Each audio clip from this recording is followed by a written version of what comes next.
Monsieur Nadio Kaina, bonjour. Bonjour. Calanthropus, comme d'habitude, essaye d'inviter pour des échanges avec les différents acteurs politiques ou ceux de la société civile du Tchad à venir échanger, en faire un débat. L'opportunité nous a été donnée aujourd'hui d'avoir Monsieur Nadio Kaina, qui est un des leaders société civile, étudiants au Tchad, et qui va essayer de répondre à nos questions, et ça sera dans un cadre d'échange. Nous sommes ravis de vous avoir sur Calanthropus Tribune. Merci, et c'est à nous aussi de vous remercier. C'est notre jargon et c'est comme ça qu'on essaie de répondre. On se défend pour dire qu'on résiste à tout. Très bien. Depuis un certain moment, vous portez hautement la lutte avec les jeunes. Comme on dit, les jeunes sont l'avenir du pays. Comment et dans quelles difficultés vous la portez, cette lutte? Ok, merci. Nous portons cette lutte depuis quelque temps, comme vous venez de le souligner. D'abord, la première difficulté, c'est au sein même de la société civile. Monsieur Kaina, vous êtes au milieu de toutes les luttes au Tchad. Comment vous les portez avec toutes les difficultés qu'on connaît au pays? Ok, merci. Et comme vous venez de le souligner, nous sommes au sein de la lutte au Tchad depuis quelque temps.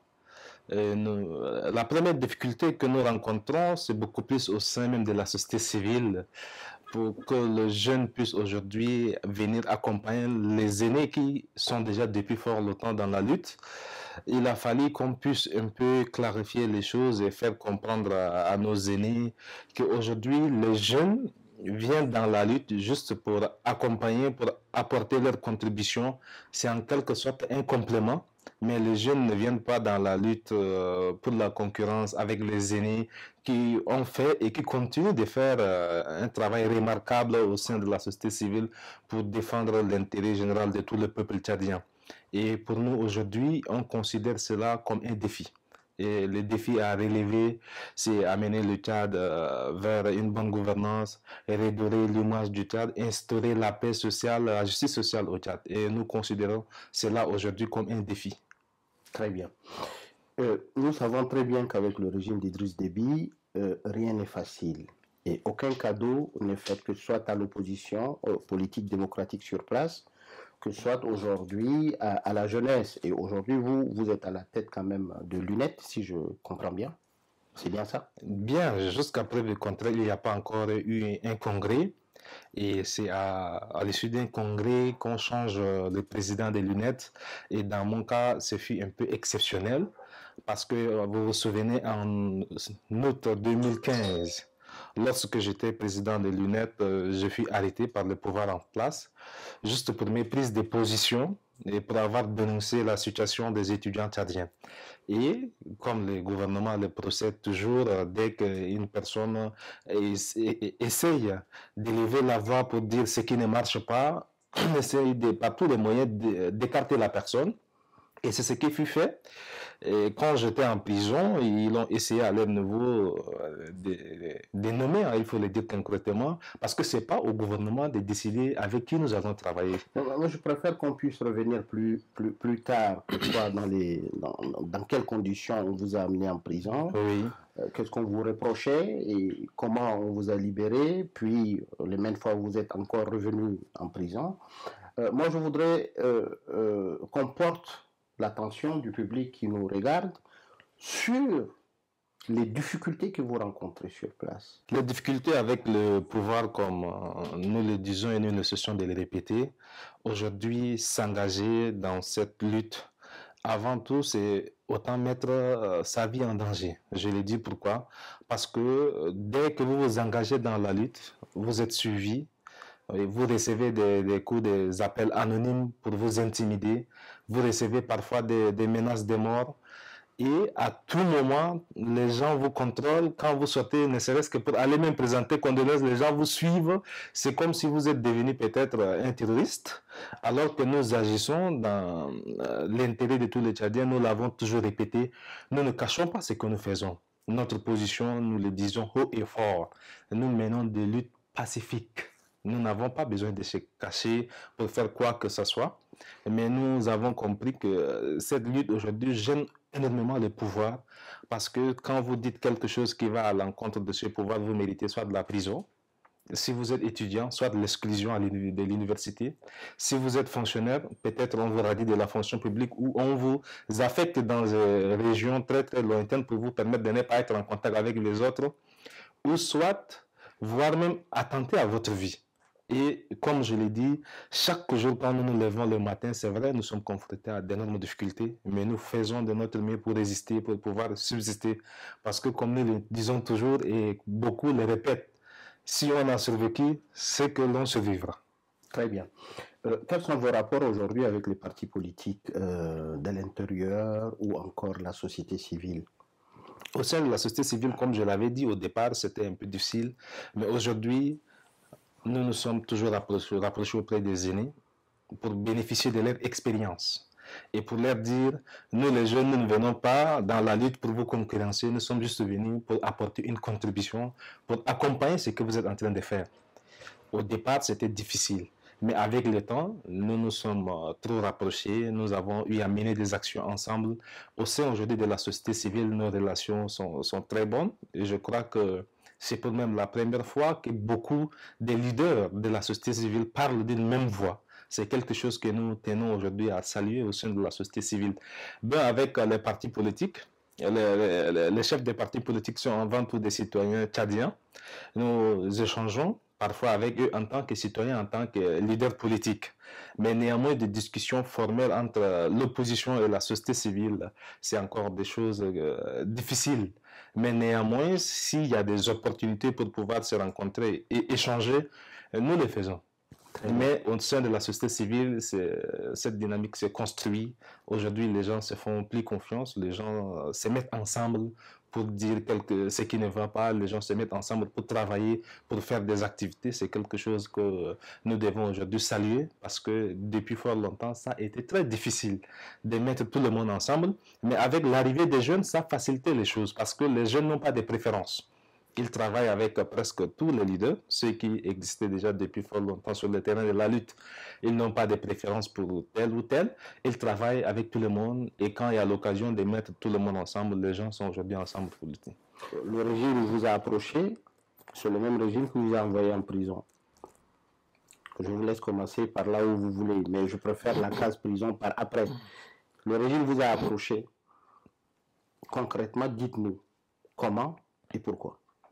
Bon, aujourd'hui, ce régime fait de son mieux pour pouvoir taire toute voix discordante, toute personne qui aujourd'hui se lève ne serait-ce que pour dire cette situation ne va plus, cette situation sociale aujourd'hui invivable. Je crois que le régime fait de son mieux pour taire aujourd'hui les voix discordantes. Et eux, ils agissent par plusieurs moyens. Ils vous approchent, ils vous font des propositions. Et la plupart des cas, quand vous devenez très dangereux, quand vous essayez de... Quel genre de propositions? On vous fait des propositions parfois de l'argent, des propositions... Ça a été votre cas? Plusieurs fois. On vous fait des propositions parfois de postes de responsabilité et autres. Mais nous sommes convaincus que ce n'est pas en acceptant peut-être l'argent, ce n'est pas en acceptant des postes de responsabilité que nous allons améliorer cette situation. On a besoin d'une proposition qui peut améliorer plusieurs situations, comme quoi? Qui peut améliorer. Au lieu de chercher à corrompre pour peut-être ceux qui dérangent, au lieu de proposer de l'argent, prenez cet argent, investissez dans quelque chose qui peut aider toute la jeunesse. C'est plus concret que de chercher. Et je me demande l'argent que les gens cherchent à proposer pour corrompre. Cet argent pouvait servir. Cet argent pouvait servir déjà dans un programme à aider les jeunes, ne serait-ce qu'avec des microcrédits pour leur permettre de créer des structures qui vont leur permettre de se prendre en charge. C'est déjà un plus. Et aujourd'hui, le régime cherche beaucoup plus par tous les moyens, par les moyens de l'État, à acheter les consciences, à faire taire les voix discordantes. Et c'est des choses qui se font plusieurs fois et à chaque fois.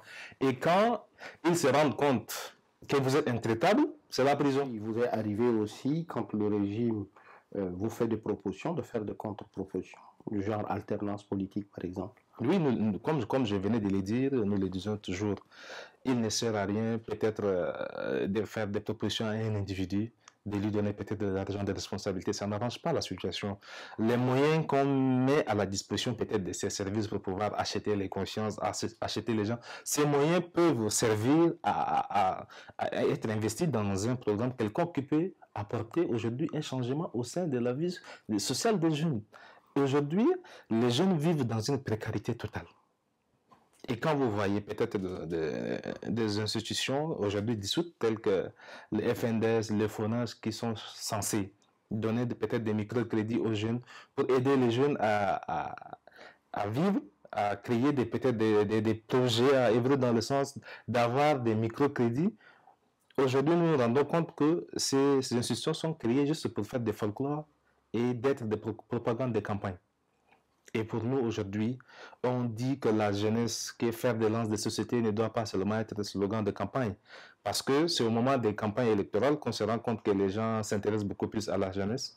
Ils leur font des propositions, leur donnent des liasses de billets, des t-shirts, des casquettes, en leur ouvrant des bureaux de soutien, des verres d'été. Et quand les campagnes sont terminées, les gens oublient la jeunesse. D'accord. Nous voudrions par ça aujourd'hui interpeller le gouvernement et toutes les autorités du pays pour dire aujourd'hui la jeunesse a pris conscience. Ce n'est pas cette jeunesse qu'on peut exploiter, qu'on peut utiliser juste au moment des campagnes, après les oublier et revenir dans les prochaines campagnes pour dire que cette jeunesse est toujours fin de la société, alors que concrètement sur le terrain, il n'y a pas quelque chose, il n'y a pas de suivi. Ces jeunes ne sont pas impliqués dans la gestion de la chose publique.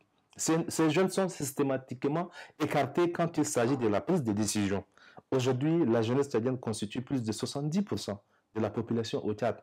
Et on doit beaucoup plus penser à comment orienter, comment former ces jeunes, comment aujourd'hui insérer ces jeunes dans la vie active pour pouvoir être source de revenus et pour pouvoir avoir aussi la stabilité. Parce que ces jeunes peuvent aujourd'hui accumuler des frustrations qui peuvent entraîner le Tchad dans l'instabilité. Et c'est la voie que nous sommes en train d'aller aujourd'hui. D'accord. Comme vous parlez de la jeunesse, ma question est que aujourd'hui, les étudiants, on leur a annulé leur bourse. Il faudrait faire un parallèle là-dessus, avoir votre avis. C'est une décision irréfléchie. Et nous le disons toujours, quand le gouvernement a eu à proposer ces mesures, je crois que tous les syndicats, toutes les organisations, que ce soit des étudiants et autres, ont réagi. Parce que, avant tout, le gouvernement doit comprendre que ceux-là sont des partenaires. Et si le gouvernement doit aujourd'hui prendre ce genre de mesures, il doit discuter au préalable avec ses partenaires pour voir qu'est-ce qu'on peut faire ensemble pour pouvoir améliorer la situation. Aujourd'hui, ceux qui ont plongé le Tchad dans cette crise doivent rendre compte. Ce n'est pas la question de la chute des barils de pétrole, c'est une question de gouvernance qui se pose. Les gens ont pillé les ressources de l'État, les gens ont détourné les projets, les gens ont détourné. L'État n'arrive pas aujourd'hui à pouvoir prendre ses responsabilités, amener ceux qui ont pillé ces ressources à rendre compte. Quand on demande peut-être aux étudiants de faire un effort collectif, d'accepter qu'on supprime la bourse, c'est une décision irréfléchie et un gouvernement responsable qui pense à l'avenir de ces pays ne peut pas prendre de telles décisions. Imaginez-vous un étudiant qui quitte SAR pour aller à Biltine étudier. Ça fait environ 2000 km. Cet étudiant, s'il n'a pas la bourse, comment il va se prendre en charge s'il n'a pas des parents qui puissent peut-être l'aider, ne serait-ce qu'à payer le loyer? C'est un exemple concret. Un exemple concret. À Biltine, il y a une université. Il y a l'Institut universitaire d'architecture à Biltine. Ok, très bien. Et une personne qui est à Sade, qui arrive à Biltine, ça fait 2000 km. Et cet étudiant qui bénéficie de la bourse qui lui permet de payer le loyer, de se prendre en charge, ne serait-ce que de faire les photocopies. Parce qu'il faut le souligner, les universités aujourd'hui sont dans des situations très difficiles, dans ce sens qu'il n'y a pas de connexion Internet dans les universités, il n'y a pas les bibliothèques, et ces étudiants prennent la bourse par droit pour ne serait-ce aller dans les cybercafés qui coûtent extrêmement très cher, pour pouvoir ne serait-ce que faire des recherches, avoir quelques cours pour pouvoir télécharger. Mais si on coupe la bourse, comment ces étudiants peuvent étudier? C'est pour autant dire qu'on empêche à ces étudiants systématiquement de ne plus étudier. Vous nous ouvrez une autre brèche. L'Internet est cher au Tchad, c'est parce que pour l'Internet, comment ça se passe, les connexions Les sur connexions place? sont très difficiles et il y a une situation aussi que nous dénonçons formellement depuis le moment des campagnes jusqu'à aujourd'hui. L'Internet est pratiquement coupé. C'est fait par le régime. C'est fait par le régime et en complicité avec les services de téléphonie mobile. C'est ce que nous devons le souligner. Et nous sommes surpris. Bien que l'Internet est très cher, on arrive à couper l'Internet et ceux la perdent aussi financièrement. Je ne sais pas quel accord ils vont trouver avec le gouvernement pour accepter cette perte et ils sauront répondre. Mais il faut le souligner, c'est une violation flagrante de la liberté d'expression. Très bien. Revenons maintenant aux conditions dans lesquelles, après proposition que vous avez refusée, vous repartez à la case prison. Comment ça s'est passé? Ok, alors après le refus de ces propositions, le gouvernement a pensé pouvoir m'intimider par des menaces et en ce sens que les gens m'ont arrêté. Injustement, et d'habitude, il faut le souligner, c'est la police judiciaire qui doit arrêter une personne pour l'auditionner, envoyer chez le procureur, et moi, je suis arrêté par les renseignements généraux. C'est ce qu'on vous reproche? On me reprochait de préparer les étudiants à renverser le régime et qu'on recevait parfois des aides, des financements à l'étranger, des choses comme ça. Et c'est des choses qui ont été prouvées? Impossible de prouver parce que après un mois en prison, on m'a déclaré non coupable et on m'a libéré. Et arrivé devant le procureur, ils ne savaient quoi faire. Ils disent, bon, ce n'est plus le cas, mais c'est trouble à l'ordre public. Quand on parle de trouble à l'ordre public, c'est quand on arrête la personne en flagrant délit, peut-être de trouble à l'ordre public, mais ce n'était pas le cas. Moi, on m'a transféré des renseignements généraux à la police judiciaire de chez le procureur et on parle de troubles à l'ordre public. C'est comme si quelqu'un était dehors pour faire peut-être des casses, des manifestations. Ce n'était pas le cas. Donc, l'arrestation était arbitraire. Et il faut aussi souligner l'aspect des conditions carcérales aujourd'hui au Tchad. Les gens n'essaient pas de hausser fort le ton. Et même à ma sortie de prison, j'en ai discuté sérieusement avec les organisations des droits de l'homme. J'ai dit, est-ce que vous savez concrètement ce qui se passe à la prison de Amsinene, qui est dans la capitale? Comment comprendre ceux qui sont peut-être dans les provinces, à Korotoro, à Mongo, à Kero? Parce que même dans la capitale, les conditions sont extrêmement difficiles. Comment comprendre? Un exemple palpable, quand j'étais arrivé, le 15 août 2015, à la maison d'arrêt d'Amsinene, j'ai passé ma première nuit dans la cellule numéro 10. Une cellule de 8 mètres sur 4, nous étions 170 prisonniers. 170 prisonniers dans une cellule de 8 mètres sur 4. Comment vous faites pour être... Vous vous asseyez, vous vous collez contre le mur, l'autre vient rentrer, et on appelle cela position bateau. Et je suis surpris quand nous sommes revenus 5 mois après à la maison d'arrêt, les mêmes pratiques continuent et jusqu'à aujourd'hui. Et quand quelqu'un a un malaise, quand la personne arrive à rendre l'âme, on ne sort pas le corps jusqu'au petit matin. Jusqu'au petit matin. Le mort reste avec vous jusqu'au petit matin. Jusqu'au matin. Dans cette position bateau. Oui. Donc, c'est des choses qui existent. Et aujourd'hui, nous avons environ 2000 prisonniers. Les conditions de toilettes, d'hygiène et les conditions même de nourriture. Je ne sais pas s'il y a des contrôles. Les prisonniers mangent très mal. Et il y a des gens qui ont des gales, des poux partout. Et pour être soigné, il faut d'abord chercher à avoir quelque chose, se doyer d'abord les infirmiers qui sont au sein de la maison d'arrêt, ne serait-ce qu'à avoir quelques comprimés. Et même la pharmacie de la maison d'arrêt est pratiquement vide. Il n'y a pas de médicaments. Et un exemple qui m'a le plus touché, une femme qui accouchait dans la nuit, il n'y a même pas de l'alcool, ne serait-ce que pour imbiber sur le coton. Les gens cherchent d'abord des parfums. C'est des choses qui se passent aujourd'hui en Yamena. Et comment ça se fait que les organisations de droits de l'homme... Bon, quand nous avons essayé de discuter avec les organisations de droits de l'homme, ceux qui ont l'autorisation de visiter les maisons d'arrêt, le gouvernement a retiré systématiquement l'autorisation de visiter les maisons d'arrêt. Et quand ceux-là viennent dans la journée, tout le monde est dans la cour. Donc, dans la journée, tout le monde est dans la cour, ils font leur visite et puis ils repartent. Mais dans la soirée, on remet tout le monde à l'intérieur. Mais personne ne peut revenir maintenant faire des visites. Voilà. Donc, eux-mêmes, ils n'arrivent pas à comprendre. C'est quand cela se passe lorsqu'ils ont passé déjà la visite dans la journée. Bon, merci de porter l'attention sur les conditions aussi exécrables dans les prisons tchadiennes. Moi, je voudrais encore qu'on revienne sur les 16 mesures qui ont aujourd'hui permis la perte des bourses des étudiants. et diminuer les indemnités et les salaires des députés, ou encore de certains fonctionnaires. Parce que beaucoup de gens restent divisés.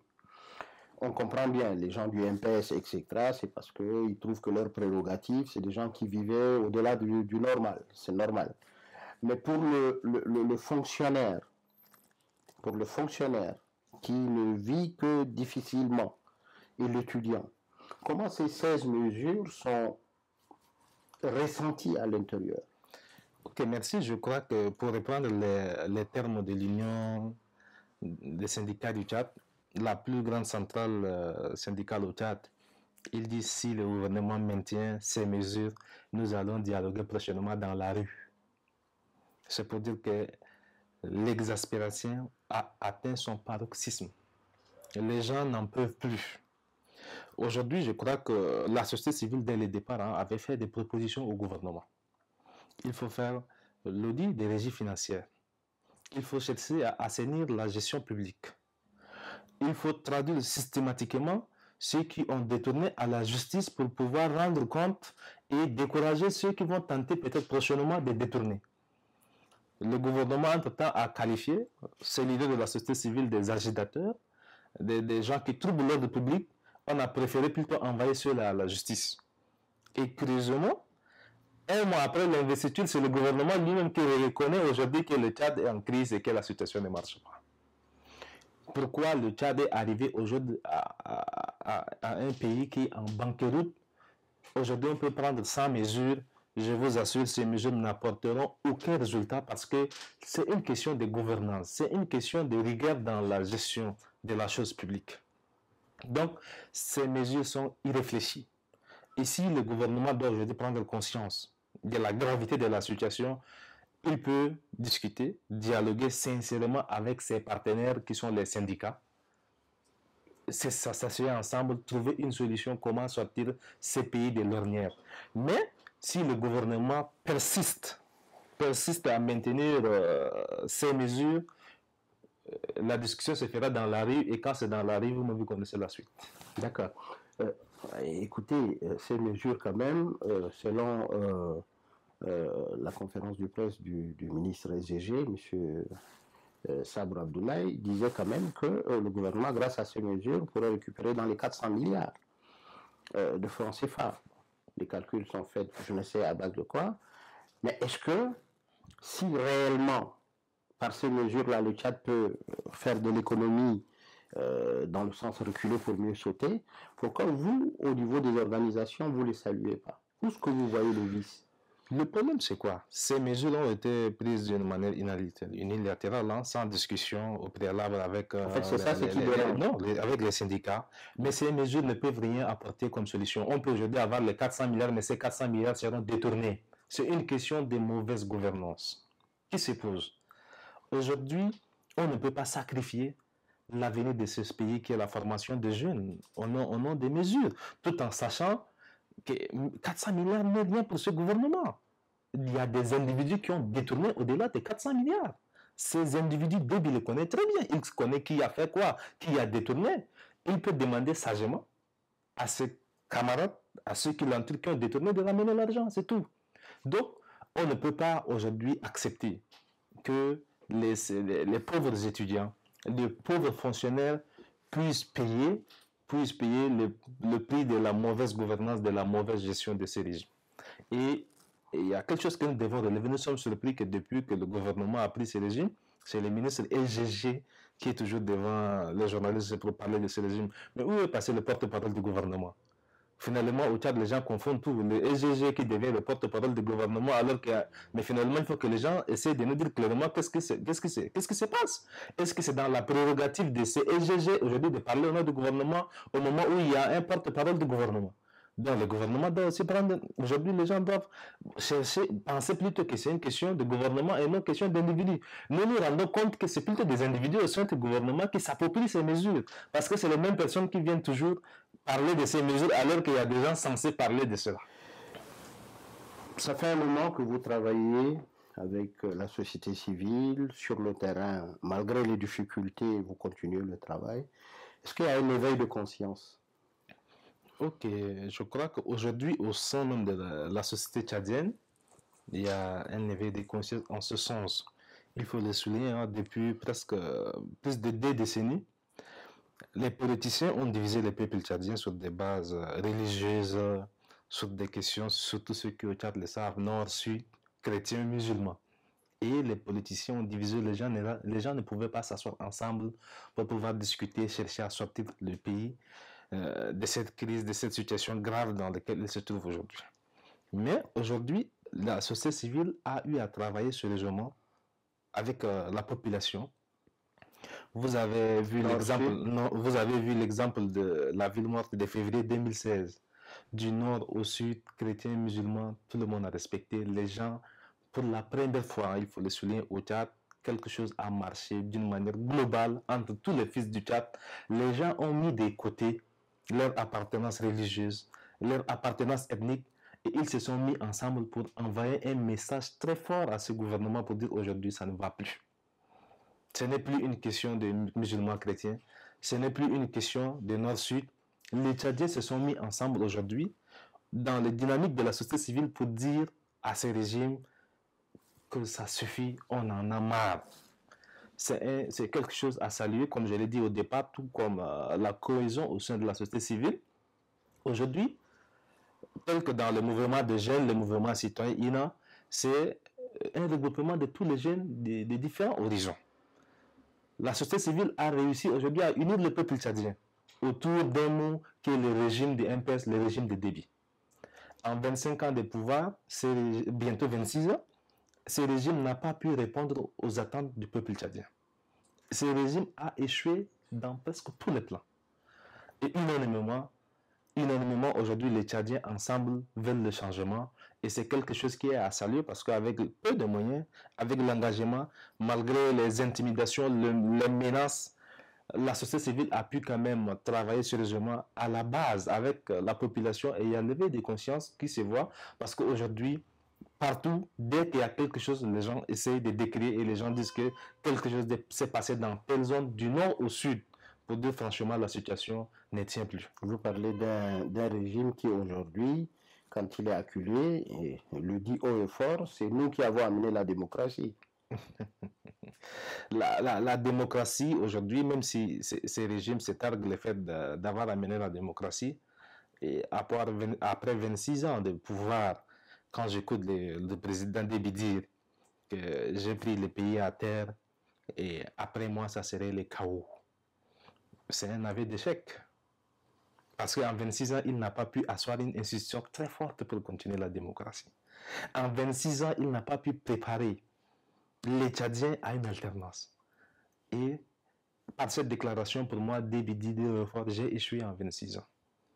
Parce que normalement, si c'est une démocratie qui est assise sur des institutions fortes, Déby pouvait partir sans problème et à l'aise, parce qu'il sait qu'il a préparé les gens dans une démocratie et on peut avoir une alternance pacifique. Et quand lui-même dit que après moi c'est le chaos, c'est qu'il a échoué. Et aujourd'hui, ce régime, pour moi, il n'y a pas une différence avec la dictature. Je vous dis pourquoi. Le droit de manifester, qui est le droit constitutionnel, n'existe pas. Depuis 26 ans, le régime n'a jamais autorisé ne serait-ce qu'une manifestation pacifique. Sauf si c'est des marches de soutien pour le MPS, si c'est des marches de soutien pour Déby. Attends, mais où est la démocratie en 26 ans? Si aujourd'hui on continue par arrêter des journalistes, si après 26 ans on continue par couper l'Internet, c'est des violations flagrantes de la Constitution. C'est que le Tchad n'est plus un pays démocratique parce qu'il n'y a pas la liberté d'expression, il n'y a pas le droit de manifester. Et à cela s'ajoute la précarité de la population. Aujourd'hui, nous sommes passés des stades de la pauvreté à la misère.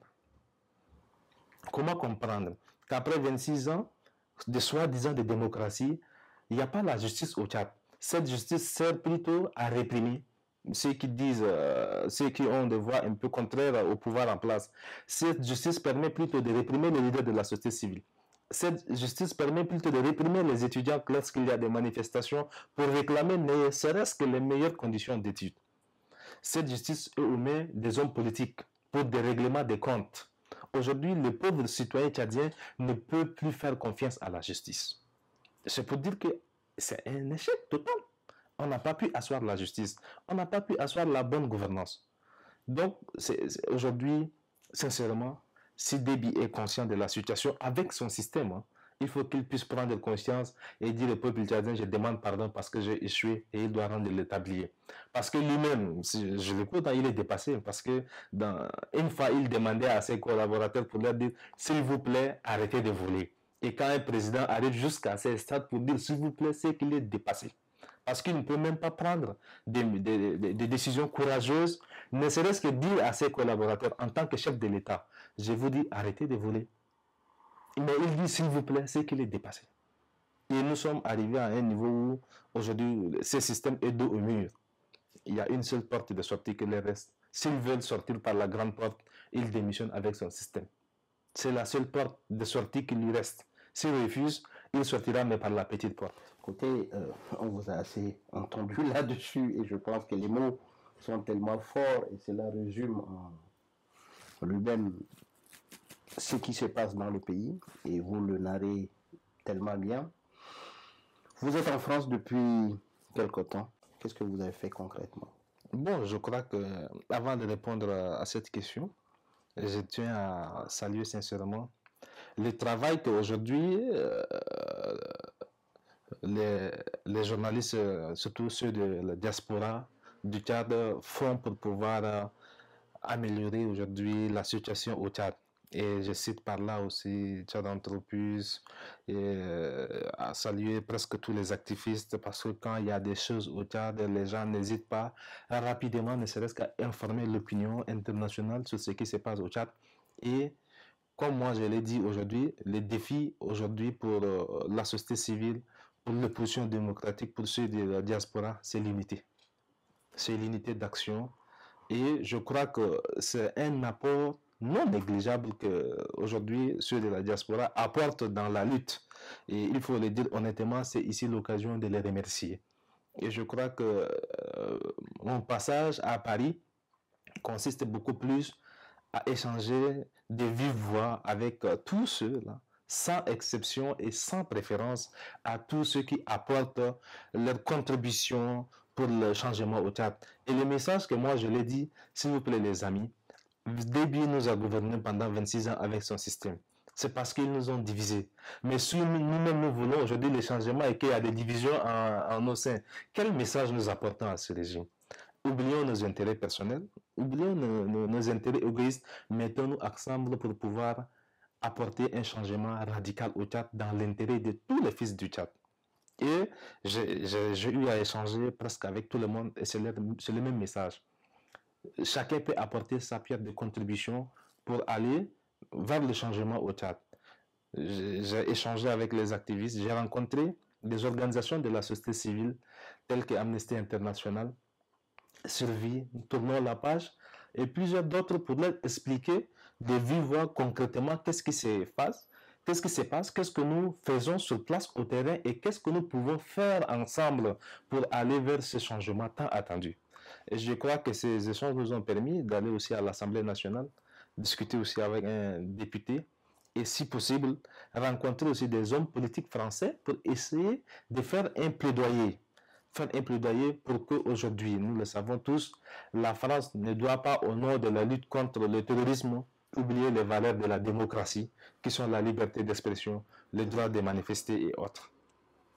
Donc, pour moi aujourd'hui, le passage à Paris est beaucoup plus positif dans le sens d'échange entre les activistes, ceux de la diaspora, avec les journalistes, avec les médias, les échanges avec les organisations d'abord françaises ici sur place pour leur expliquer clairement notre attitude et de la manière avec laquelle nous sommes en train de mener cette lutte au terrain et rencontrer aussi les officiels français et échanger avec eux sur la situation au Tchad. Et nous le disons toujours et au fort, la lutte que nous menons, c'est pour tout le monde et elle est pacifique. Écoutez, M. Kaina, les mots sont forts, comme je le disais tout à l'heure. Merci à vous d'avoir accepté de venir échanger avec nous. Vous avez été si éloquent, je pense que vous l'avez si expliqué de façon facile et claire. La situation aujourd'hui démocratique au Tchad, je vais m'arrêter juste à ce terme-là, démocratique au Tchad, Donc, merci encore une fois de plus. Merci à celui qui tient la caméra, que je citerai, M. Hilaire Ndolassem. Merci à vous. C'était un Anthropus Tribune depuis Nanterre, octobre 2016. Merci et à bientôt.